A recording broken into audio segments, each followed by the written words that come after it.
नमस्कार दोस्तों, स्वागत है आपका हमारे YouTube चैनल स्क्वायर क्लासेस में। दोस्तों, अगर आपने हमारा चैनल अभी तक सब्सक्राइब नहीं किया है तो चैनल को सब्सक्राइब कर लीजिए और बेल आइकन को ऑन कर लीजिए ताकि आने वाले वीडियो की नोटिफिकेशन आप तक पहुंचती रहे। दोस्तों, आज हम डिस्कस करने वाले हैं करंट अफेयर के बारे में। और जो आज के करंट अफेयर हैं ये पर्यावरण से संबंधित हैं, यानी जितने भी क्वेश्चन हैं ये कहीं ना कहीं पर्यावरण से रिलेट करते हैं। और ये 6 महीने के अंदर जितने भी पर्यावरण से संबंधित क्वेश्चन बनेंगे हमारे, उनको हम आज डिस्कस करने वाले हैं। तो देरी ना करते हुए चलिए वीडियो को स्टार्ट करते हैं और लेते हैं पहले क्वेश्चन को। और पहला क्वेश्चन है हमारा कि अप्रैल यानी 9 अप्रैल को गज उत्सव 2023 का उद्घाटन काजीरंगा राष्ट्रीय उद्यान असम में राष्ट्रपति द्रौपदी मुर्मू के द्वारा किया गया। कहाँ पर? काजीरंगा राष्ट्रीय उद्यान में। और यह काजीरंगा राष्ट्रीय उद्यान कहाँ पर है? असम में है। और गज उत्सव जो आपका 2023 हुआ है, इसका उद्घाटन किसने किया? द्रौपदी मुर्मू ने, जो कि हमारे भारत की राष्ट्रपति हैं। तो आपके यहाँ से 2-3 क्वेश्चन बन रहे हैं। पहला नंबर तो गज उत्सव कहाँ पर हुआ? तो असम में हुआ। किस जगह पर हुआ असम में? तो काजीरंगा राष्ट्रीय उद्यान में हुआ। उसका उद्घाटन किसने किया? तो राष्ट्रपति द्रौपदी मुर्मू ने किया। कब किया? 9 अप्रैल को किया। तो 3-4 क्वेश्चन आपके यहाँ से बन रहे हैं। चलिए अगले क्वेश्चन पर चलते हैं। और अगला है कि तमिलनाडु सरकार ने थानथाई पेरियार वन्यजीव अभयारण्य, यानी कि जो थानथाई जो अभयारण्य है वो कहाँ पर है आपका? तो ये है आपका तमिलनाडु में। एक क्वेश्चन बन गया यहाँ से। और दूसरा क्वेश्चन अगला बनेगा कि अभयारण्य जो है ये राज्य का 18वां वन्यजीव अभयारण्य घोषित हुआ, यानी कि जो तमिलनाडु का 18वां वन्यजीव अभयारण्य है वह कौन सा है? तो वह है थानथाई पेरियार वन्यजीव अभयारण्य। 2 क्वेश्चन यहाँ से बन गए। अगला क्वेश्चन है कि ट्रांसलोकेशन प्रोजेक्ट के तहत, जो ट्रांसलोकेशन प्रोजेक्ट है इसके तहत गुजरात सरकार ने 40 वयस्क और उपवयस्क एशियाई शेरों को राज्य में बरदा वन्यजीव अभयारण्य, अब यह क्वेश्चन बन गया कि बरदा वन्यजीव अभयारण्य कहाँ पे है? तो यह है आपका गुजरात में। इसके अलावा स्थानांतरित करने की योजना बनाई। तो जो 40 वयस्क जो शेर हैं उनको कहाँ पर स्थानांतरित किया जाएगा? वो ट्रांसलोकेशन प्रोजेक्ट के तहत किया जाएगा। कहाँ पर? गुजरात में किया जाएगा। जो गुजरात का बरदा वन्यजीव अभयारण्य है यहाँ पर उनको स्थानांतरित किया जाएगा। तो इस क्वेश्चन से भी आपके 3-4 क्वेश्चन बनेंगे कि ट्रांसलोकेशन प्रोजेक्ट कहाँ शुरू हुआ? गुजरात में शुरू हुआ। गुजरात में इसके अलावा 40 वयस्क और उपवयस्क जो एशियाई शेर हैं उनको राज्य में रखा जाएगा। किस जगह पर? बरदा वन्यजीव अभयारण्य में। बरदा वन्यजीव अभयारण्य कहाँ है? तो ये गुजरात में है। 3-4 क्वेश्चन यहाँ से बन गए आपके। चलिए अगले प्रश्न पर चलते हैं। और अगला प्रश्न हमारा कि संयुक्त राष्ट्र का विश्व मौसम विज्ञान संगठन ने global green house gas monitoring infrastructure पेश किया है। अब यहाँ पे संयुक्त राष्ट्र संघ का जो विश्व मौसम विज्ञान संगठन है, एक क्वेश्चन यहाँ से बन गया कि green house gas monitoring infrastructure किसने पेश किया? तो उसको पेश किया आपका विश्व मौसम विज्ञान संगठन ने। एक क्वेश्चन यहाँ से बन गया। और आगे है कि इसको पेश किया विश्व मौसम विज्ञान संगठन ने, जिसका उद्देश्य है कि गृह वार्मिंग प्रदूषण, यानी जिसे ग्लोबल वार्मिंग कहा जाता है, को मापने के लिए बेहतर तरीके प्रदान करना। यानी जो ये इंफ्रास्ट्रक्चर पेश किया गया है इसके द्वारा जो हमारी ग्रीन हाउस जो ग्लोबल वार्मिंग हमारा जो वैश्विक तापन है उसको मापने के काम में आएगा। अगला है कि नीतिगत विकल्पों को सूचित करने में मदद करेगा, यानी कि जो आपके ग्लोबल वार्मिंग से संबंधित मुद्दे होंगे, जो टॉपिक होंगे, उसको ये सूचित करेगा, चिन्हित करेगा। अगला क्वेश्चन हमारा कि भारत ने बड़ी बिल्लियों की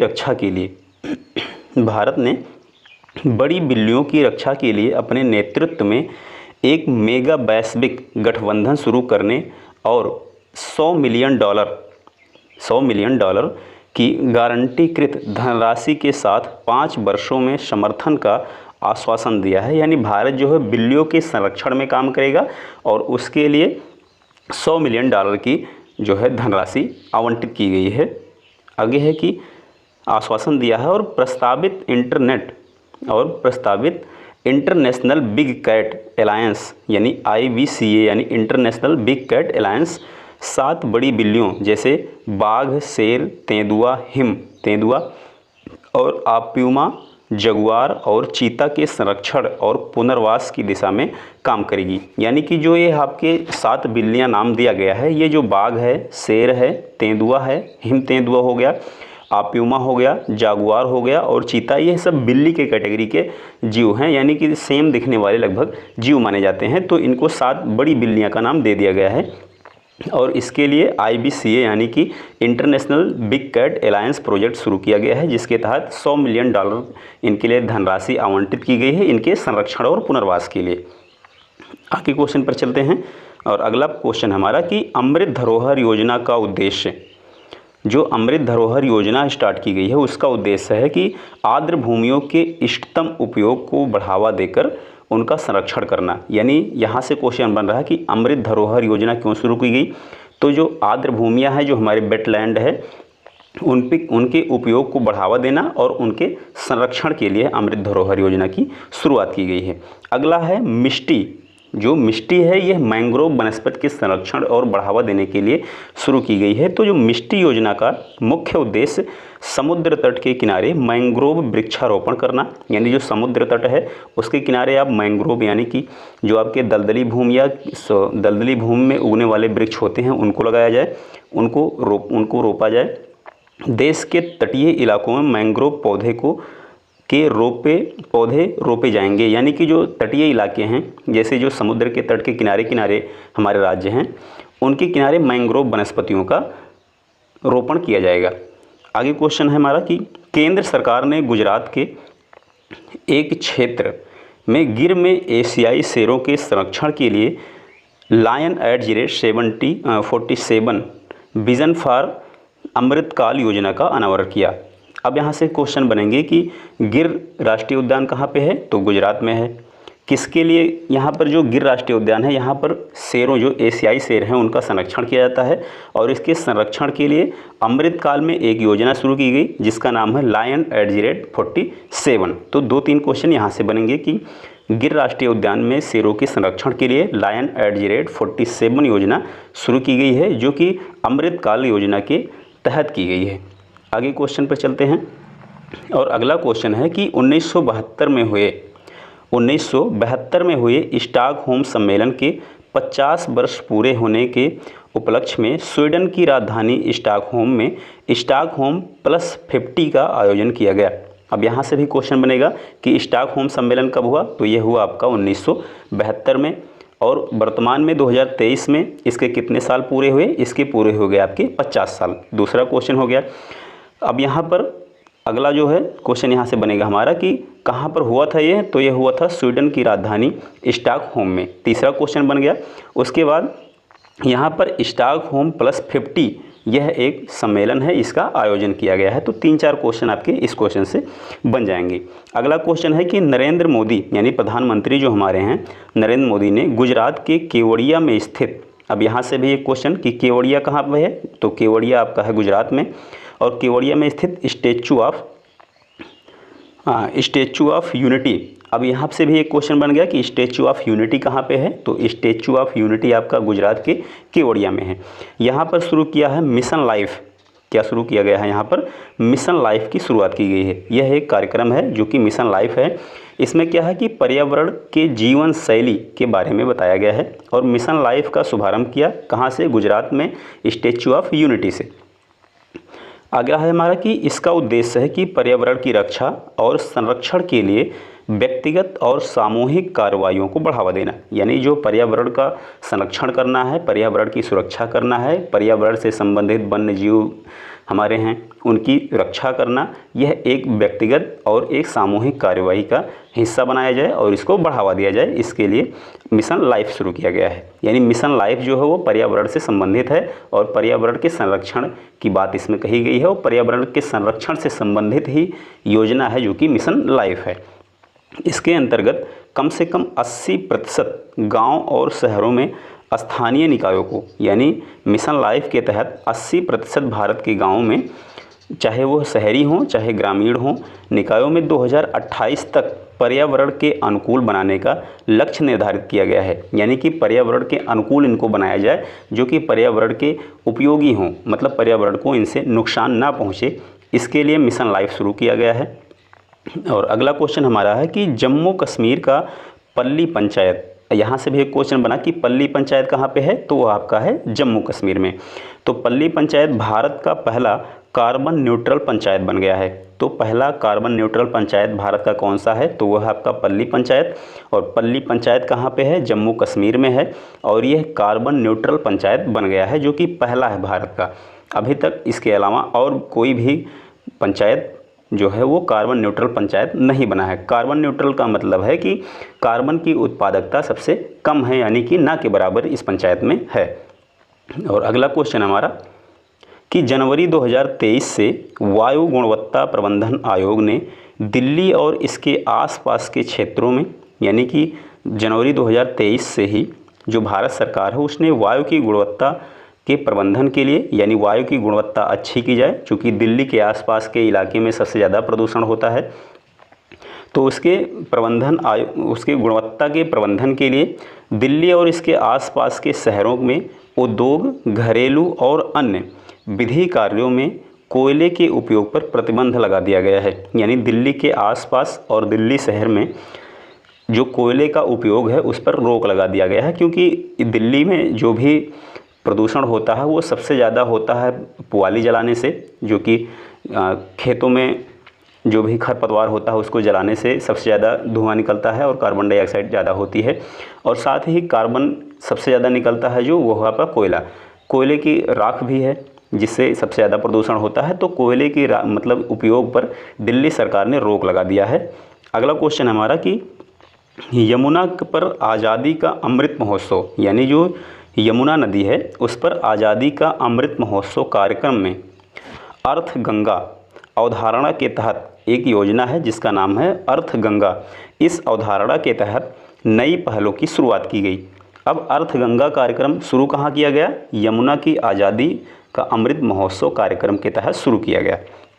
अगला है कि जलज पहल इसका उद्देश्य क्या है। यह जलज पहल है एक, और इसका उद्देश्य है गंगा नदी के तटों के आसपास, यानी जो गंगा नदी है उसके आसपास जो है आजीविका के अवसर उपलब्ध कराना। आजीविका का मतलब होता है जीविकोपार्जन करना, किसी व्यक्ति की जो जीवन की शैली है वो अच्छे से चलती रहे, उसके लिए वहाँ पर कोई व्यवसाय कर सकता है, खेती कर सकता है। तो इस चीज़ को बढ़ावा देने के लिए गंगा के आसपास जो है जलज पहल की शुरुआत की गई है।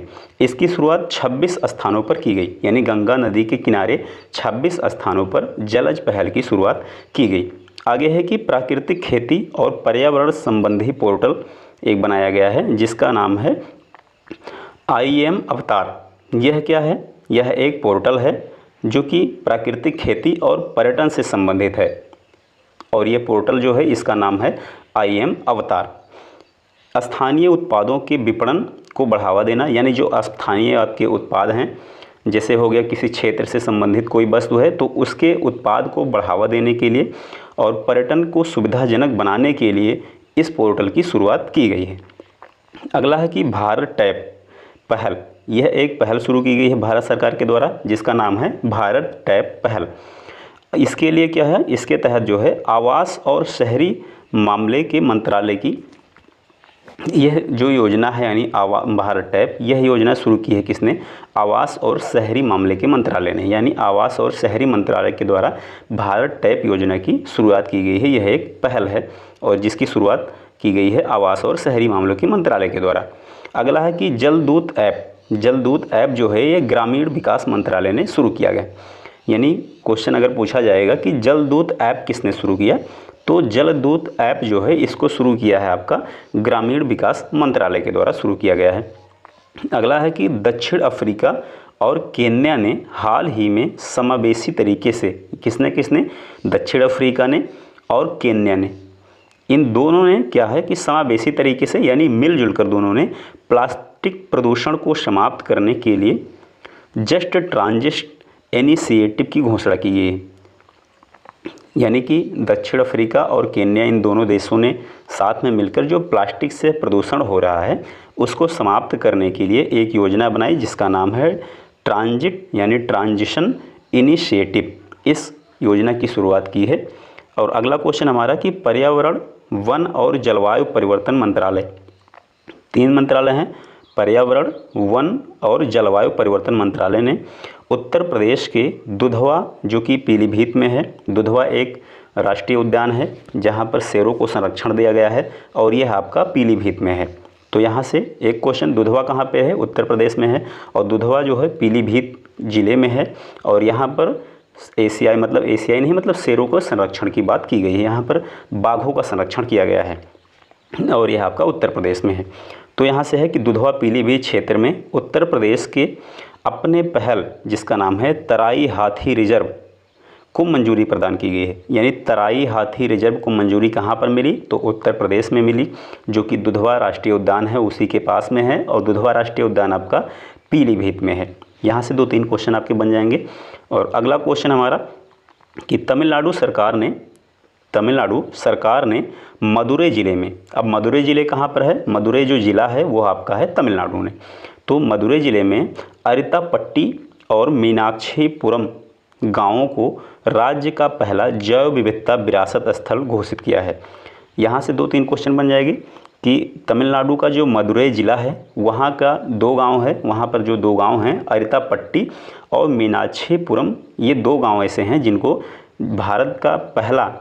भारत का नहीं, मतलब तमिलनाडु राज्य का पहला जैव विविधता विरासत स्थल घोषित किया गया है। यानी यहाँ पर सबसे ज़्यादा जैव विविधता है, यानी बायोडाइवर्सिटी सबसे ज़्यादा है। और कहाँ पर है ये? मदुरै ज़िला में है और मदुरै ज़िला आपका तमिलनाडु में है।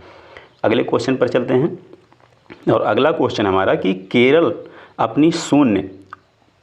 अपनी शून्य उत्सर्जन गतिशीलता नीति में हाइड्रोजन संचालित के गतिशीलता को शामिल करने वाला भारत का पहला राज्य बन गया है। यानी जो केरल राज्य है वहाँ पर हाइड्रोजन से संचालित वाहनों की सबसे ज़्यादा मात्रा में बढ़ोतरी की जा रही है, जिससे जो कार्बन का उत्सर्जन है वो लगभग कम हो जाएगा ज़्यादा मात्रा में।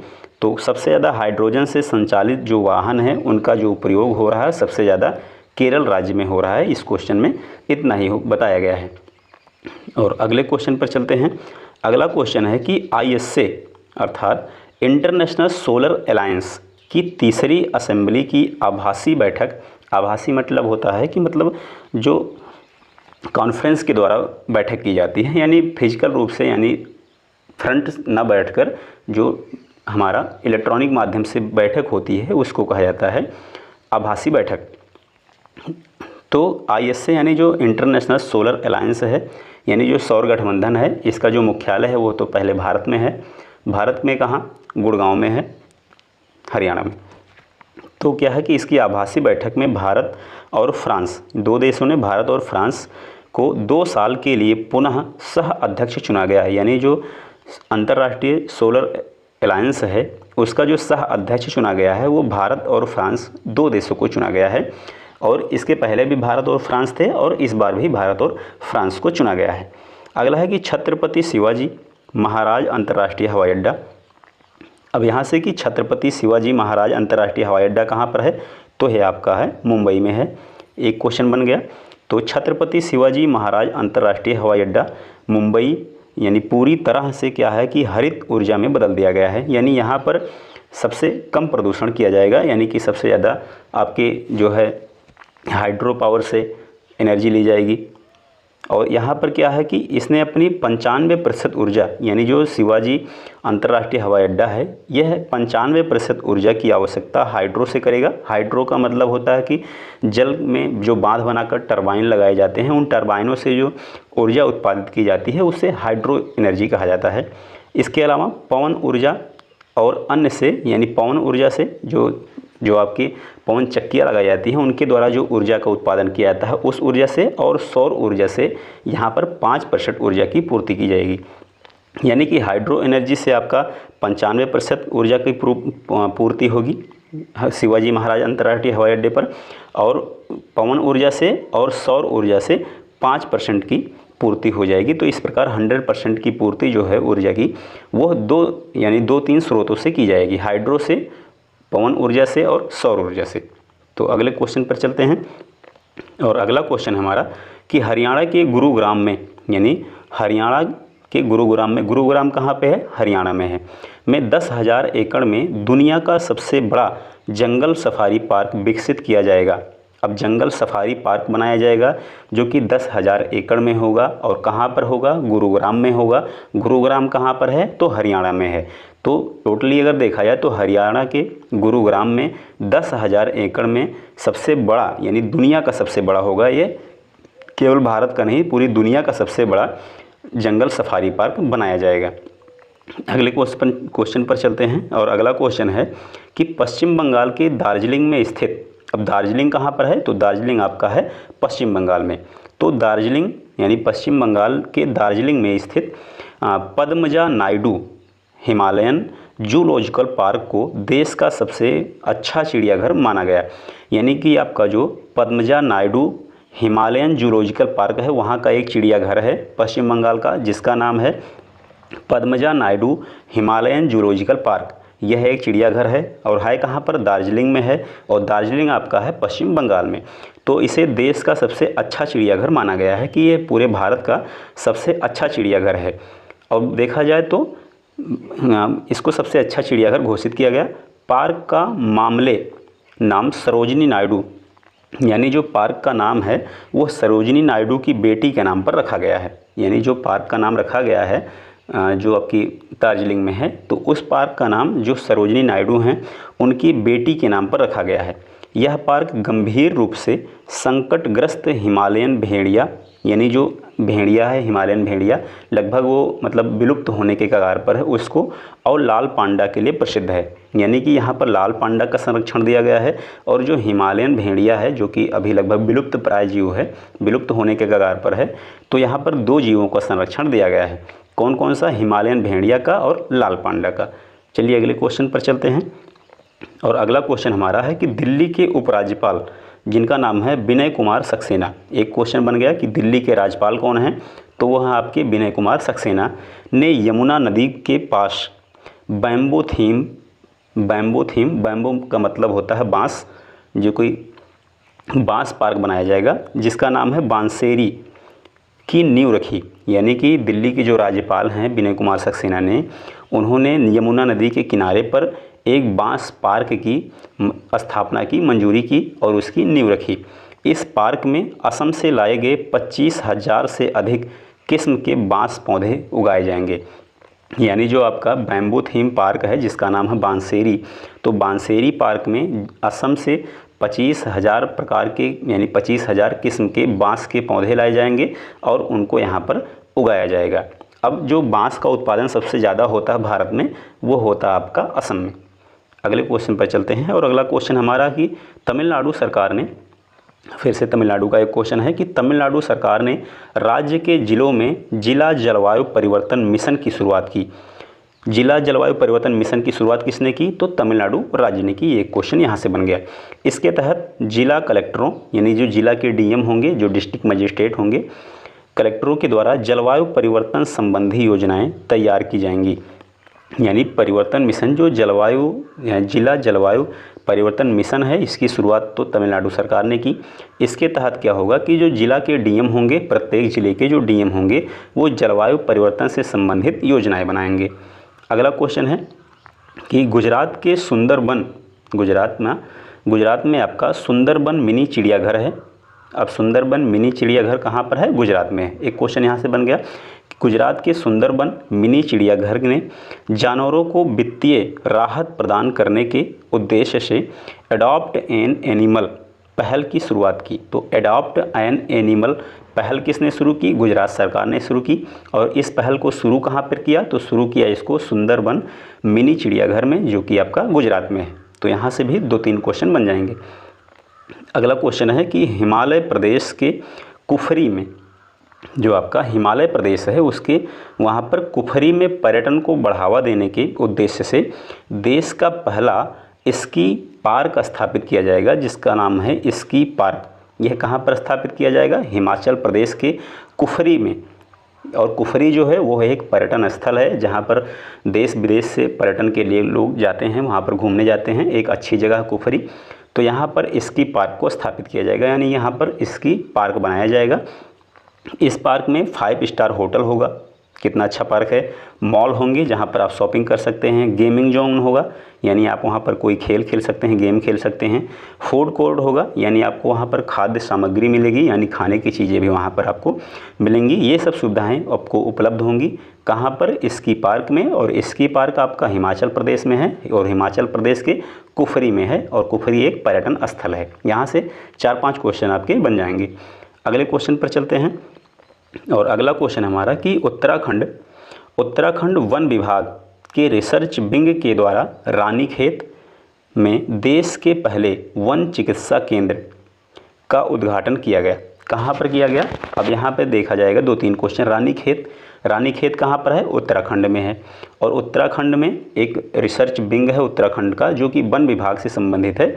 और यहाँ पर क्या है कि वन चिकित्सा केंद्र का उद्घाटन किया गया है। कहाँ पर? रानीखेत उत्तराखंड में वन चिकित्सा केंद्र का उद्घाटन किया गया है, जो कि वन से संबंधित चीज़ों के बारे में रिसर्च करेगा।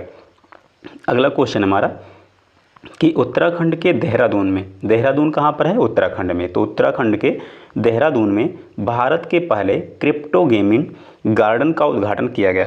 यानी कि जो भारत का पहला क्रिप्टो गेमिंग है गार्डन है, यह सबसे पहले बना उत्तराखंड के देहरादून में।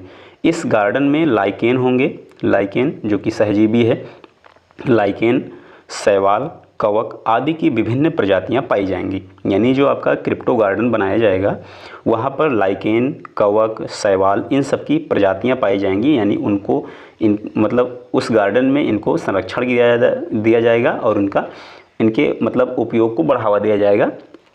तो यहाँ पर शैवाल, कवक और इन सब की प्रजातियाँ पाई जाएंगी। आगे बात करें हम कि जूलॉजिकल सर्वे ऑफ इंडिया, एक सर्वे है जिसका नाम है जूलॉजिकल सर्वे ऑफ इंडिया ने अरुणाचल प्रदेश में पाई गई बंदर की एक नई प्रजाति का नाम, जिसका नाम रखा है सेला मैकॉक रखा, जो यहाँ के सेला दर्रे के नाम पर रखा गया है। अब बात करें हम कि अरुणाचल प्रदेश की, तो अरुणाचल प्रदेश में एक चिड़ियाघर है, चिड़ियाघर नहीं, वहाँ का एक सर्वे है जिसका नाम है जूलॉजिकल सर्वे ऑफ इंडिया। इस जूलॉजिकल सर्वे ऑफ इंडिया ने अरुणाचल प्रदेश में, जो कि भारत का सबसे पूर्वी राज्य है, तो अरुणाचल प्रदेश में एक बंदर की प्रजाति पाई गई है, एक नई प्रजाति पाई गई है जिसका नाम रखा गया है सेला मैकॉक। और इस बंदर का जो सेला मैकॉक नाम रखा गया है, वो यहाँ पर जो सेला दर्रा है, जो सेला सुरंग है या सेला दर्रा कह सकते हैं, उस दर्रे के नाम पर इस नई बंदर की जो प्रजाति पाई गई है उसका नाम रखा गया है आपका सेला मैकॉक। आगे बात करें अगले क्वेश्चन पे, तो अगला क्वेश्चन हमारा कि सौभाग्य योजना के तहत घरों में सौर ऊर्जा आधारित विद्युतीकरण के मामले में राजस्थान प्रथम स्थान पर है। अगर राजस्थान की बात करें तो राजस्थान जो राज्य है भारत का, यहाँ पर सौर ऊर्जा से संचालित सभी जो और राज्य हैं उनसे ज़्यादा मात्रा में घरों में सौर ऊर्जा का उपयोग हो रहा है। यानी कि यहाँ पर जो बाह्य विद्युत है उसका उपयोग कम हो रहा है, लेकिन सौर ऊर्जा के उपयोग सबसे ज़्यादा हो रहे हैं आपके राजस्थान में। तो राजस्थान भारत का पहला राज्य है जहाँ पर मतलब सौर ऊर्जा का उपयोग सबसे ज़्यादा हो रहा है। आगे बात करें अगला हमारा कि मध्य प्रदेश में भारतीय रेलवे का पहला सौर ऊर्जा संयंत्र लॉन्च किया गया। भारत का पहला सौर ऊर्जा संयंत्र जो कि रेलवे का है, कहाँ पर लॉन्च हुआ? तो वो लॉन्च हुआ आपका मध्य प्रदेश में, जिसकी जो क्षमता है वो है 1.7 मेगावाट। यानी कि जो मध्य प्रदेश में रेलवे के द्वारा सौर ऊर्जा संयंत्र लॉन्च किया गया है, उसकी जो ऊर्जा उत्पादन की क्षमता है वो है आपका 1.7 मेगावाट। अगले क्वेश्चन पर चलते हैं, और अगला क्वेश्चन हमारा कि मन्नार की खाड़ी तथा पाक की खाड़ी। अब मन्नार की खाड़ी कहाँ पे है? तो मन्नार की खाड़ी आपकी है गुजरात के पास में, और पाक की खाड़ी आपका तमिलनाडु के दक्षिणी मतलब भारत के दक्षिणी छोर तमिलनाडु के पास में है, जो कि श्रीलंका और भारत के बीच में है। में जैव विविधता के संरक्षण हेतु तमिलनाडु ने नागपट्टिनम में मरीन एलीट फोर्स का गठन किया। अब यहाँ से 2-3 क्वेश्चन बन जाएंगे आपके। क्वेश्चन ये कि मन्नार की खाड़ी और जो आपका पाक खाड़ी है कहाँ पर है? तमिलनाडु के पास में है। यहाँ पर क्या है? जैव विविधता के संरक्षण के लिए, यानी जैव विविधता को बढ़ावा देने के लिए जो तमिलनाडु सरकार है, यानी तमिलनाडु राज्य सरकार जो है, उसने नागपट्टिनम नागपट्टिनम तमिलनाडु का एक स्थान है, वहाँ पर मरीन एलीट फोर्स का गठन किया है। इसके तहत जो संकटग्रस्त प्रजातियां हैं उनकी रक्षा की जाएगी। यानी जो तमिलनाडु में संकटग्रस्त प्रजातियां हैं और जो समुद्र तट के किनारे भी हैं, उनका क्या होगा कि उनके संरक्षण का काम किया जाएगा मरीन एलीट फोर्स के तहत। अगला क्वेश्चन है और अगले क्वेश्चन पर चलते हैं कि ओडिशा ने, यानी जो उड़ीसा सरकार है, उसने मैंग्रोव की प्रजातियों के लिए एक जीन बैंक, यानी एक जीन बैंक का मतलब होता है जहाँ पर पौधों की नर्सरी लगाई जाती है, जीन बैंक खोलने की घोषणा की है। यानी जो उड़ीसा सरकार है वो मैंग्रोव वनस्पतियों के वृद्धि और विकास के लिए एक जीन बैंक खोलेगी, एक नर्सरी खोलेगी जहाँ पर मैंग्रोव वनस्पतियों की वृद्धि के लिए, उनके बढ़ावा देने के लिए पौधों की नई नई प्रजातियाँ रोपी जाएंगी। इसका उद्देश्य है कि मैंग्रोव वनों का संरक्षण करना, इसका संरक्षण भी इससे होगा और इसकी वृद्धि भी इससे होगी। तो सबसे ज़्यादा जो है मैंग्रोव को बढ़ावा देने का जो काम कर रहा है वर्तमान में, वो है आपका उड़ीसा राज्य। और उड़ीसा राज्य जो है वो जीन बैंक परियोजना लेकर आया है। मतलब जीन बैंक यानी जो नर्सरी है मैंग्रोव प्रजातियों की, उसको खोलने की घोषणा की है। इससे मैंग्रोव जो प्रजातियां हैं, मैंग्रोव मतलब जो दलदली स्थानों पर खारे पानी में उगने वाली प्रजातियां हैं वृक्षों की, उनका संरक्षण यहाँ पर किया जाएगा। तो आज हम यहीं तक इस क्वेश्चन तक डिस्कस करते हैं और नेक्स्ट वीडियो में हम और भी जो हमारे इम्पोर्टेंट क्वेश्चन होंगे पर्यावरण से संबंधित या और भी टॉपिक से संबंधित, उनको लेकर आएंगे। तो आप सब अपनी स्टडी को कंटिन्यू कीजिए और मिलते हैं नेक्स्ट वीडियो में। तब तक के लिए धन्यवाद।